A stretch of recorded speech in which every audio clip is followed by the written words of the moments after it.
Pikachu, I choose you. We're going to make a little world for Pikachu to live in inside this Pokeball. My name is Troy. This is Facility D20, where we're always making cool stuff. I opened up the Pokeball and to my surprise I found a little monkey in there. Now this Pokeball had a little bit of damage, but I was easily able to press it out with my fingers. Next up I took some measurements. And the reason for this is because I was going to recreate this in Blender. So I started off making a sphere that's basically the same size as the Pokeball. I cut it in half and then arranged it how I wanted this thing to be held open. I flattened the bottom so it would sit just like it did in real life. Then I started with a rectangle and I started manipulating the faces and using things like Boolean modifiers to cut out little sections and to add some geometry to this holder that I was going to make. Once I got the basic shape, I just started to pull and scale some of these faces. I ended up with this thing. And this thing was going to take about 4 hours and cost about $1.19 to print. I loaded in some Duramic red filament and got to printing.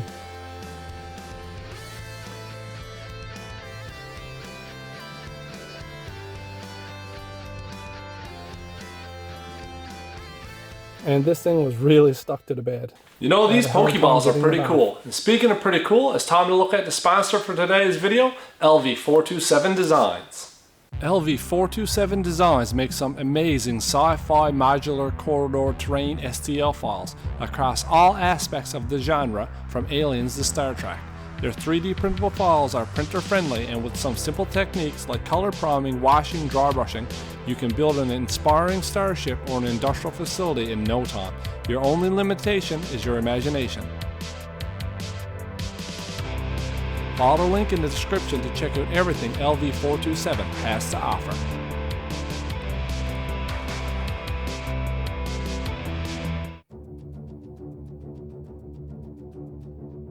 I took the Pokeball and traced around on some SM foam and then got my hot wire cutter out and started to carve out a little bit of land for this Pikachu miniature to sit on.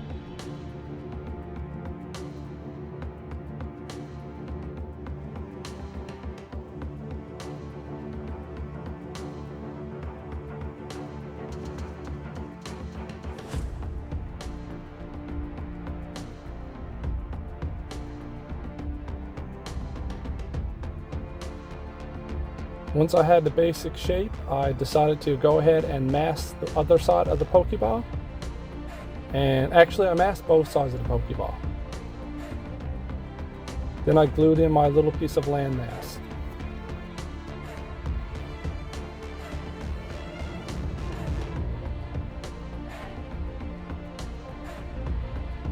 And put another little piece of foam on there for some elevation.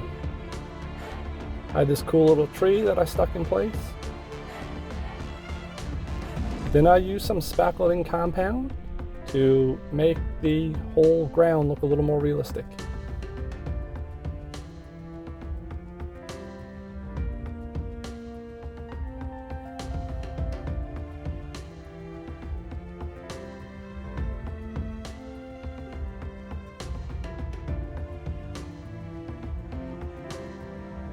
Then I had this little piece of cork and like grass block, so I stuck that in place.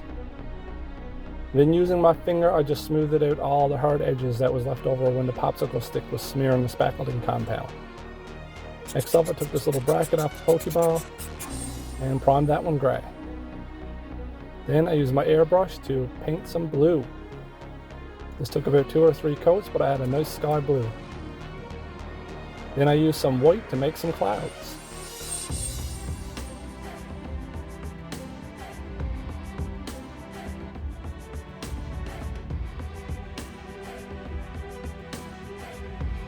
Then once the spackling compound dried overnight, I painted it all in a base coat of brown.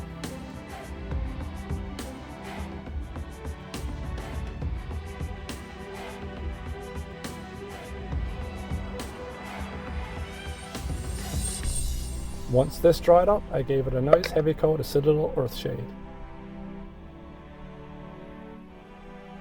Let that dry up overnight, and then I started to add some flock and bushes. Added some little flowers here to these bushes.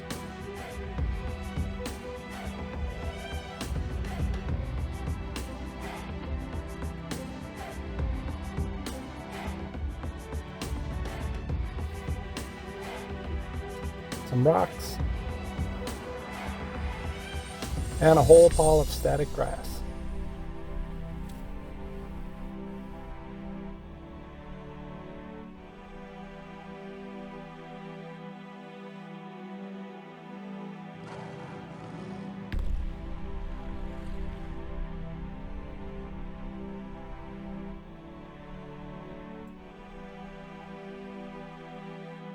And a few more bushes just to finish it off.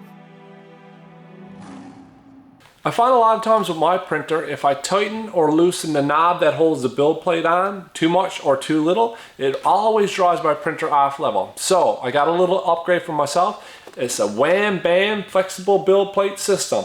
This is a magnetic build plate that I'm going to attach to my printer and hopefully solve this problem for me before I print my Pikachu minis. This was really easy to do. I just sanded down the build plate and cleaned it up with some alcohol. Then very carefully apply the magnetic backing.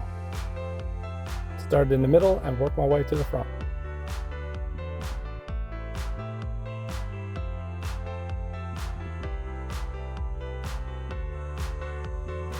Attach the magnetic build plate. When I put it back in my printer, I re-leveled and reset the Z limit. Next up, the Pikachu Mini was sliced in Chi2 Box Pro.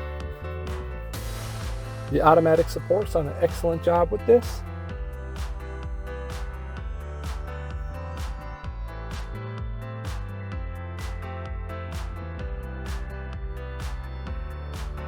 Loaded in some Nova3D standard white. And then my magnetic build plate came off, and this is a pretty cool slat mat that I also got from Wham Bam that makes cleanup a real breeze. Next up, I cured them, and if you're liking this video, make sure to smash that like button. Had to clean up this mini a little bit here, not too bad. I did break his tail off, so I had to go ahead and re-glue his tail back on.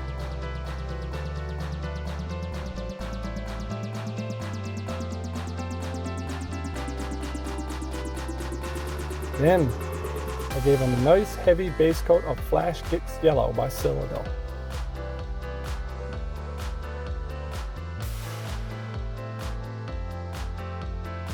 Some brown striping on his tail as well, the base of his tail anyway. Then some black around the ears, eyes, and nose.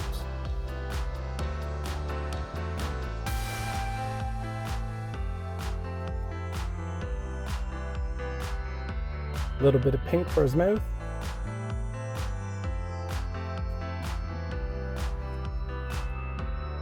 And then some red for his cheeks. Once all the flock was dry, I removed the tape. And guys, if you like stuff like this, terrain, miniatures, all kinds of fun things, go ahead and join the facility by smashing that subscribe button. We're always up to something fun. Next, I mixed up some 2-part epoxy, and this was to glue the Pokeball onto the holder that I 3D printed earlier. Also guys, this file for the 3D Pokeball holder, you can get this on my Patreon, the link in the description below. It's a great way to support the channel.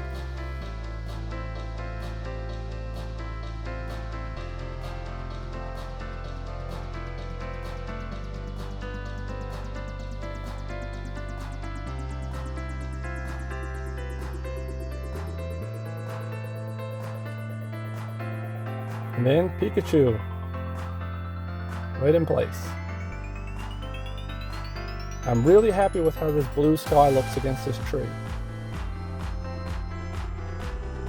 It's a great little home for Pikachu, and maybe this is finally a Pokeball that he'll decide to stay in.